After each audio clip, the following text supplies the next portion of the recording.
Избирательная кампания прошла в соответствии с требованиями закона и завершилась без серьезных замечаний и происшествий. Это отмечают все и международные эксперты, которые присутствовали у нас на выборах, и наблюдатели.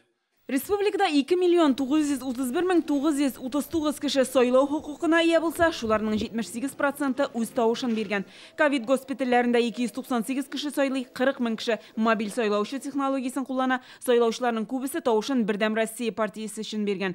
Аларда 79,1%, депутат мандат алу мөмкинлеге берген 5%-ны КПРФ уза алган, 9,64%, калган фиркалар 3%-тан кимрәк тавыш җыя. За политическую партию, Всероссийской политической партии «Единая Россия» проголосовало 79,01%. За политическую партию Коммунистической партии Российской Федерации проголосовало 9,64%.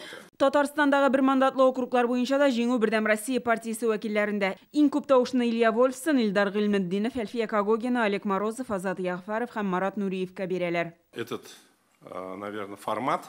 Бу сайлау кампаниясында яңа формат иҗтимагый күзәтү үзәге эшләде. Аны алга таба да җәелдерербез дип уйлыйм. Аның эшчәнлеге буенча уңай фикерләр кабул иттек. Ил буенча 52% кеше тавыш биргән партия исемлеге буенча иң күп тавышны Бердәм Россия җыя. 2нче урында КПРФ, аннан ЛДПР, 4нче урында Гадел Россия.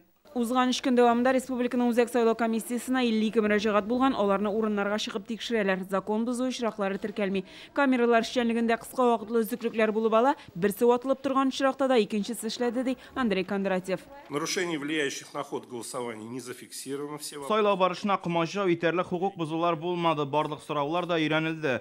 Алар буенча карарлар кабул ителеп, мөрәҗәгать иткән кешеләргә вакытында җавап бирелде. Участок сайлау комиссияләре әгъзалары бәхетсезлек очраклары һәм ковид йоктыру куркынычы булганлыктан иминиятләштерелгән иде, алардан мөрәҗәгатьләр булмаган. Шулай да сайлау тәмамланганнан соң 2 атна көтәчәкләр әле. Узган сайлауларда иминият түләүләрен 72 кеше алган була. Гөлназ Сайфетдинова, Вадим Илларионов, Яңа Гасыр каналы.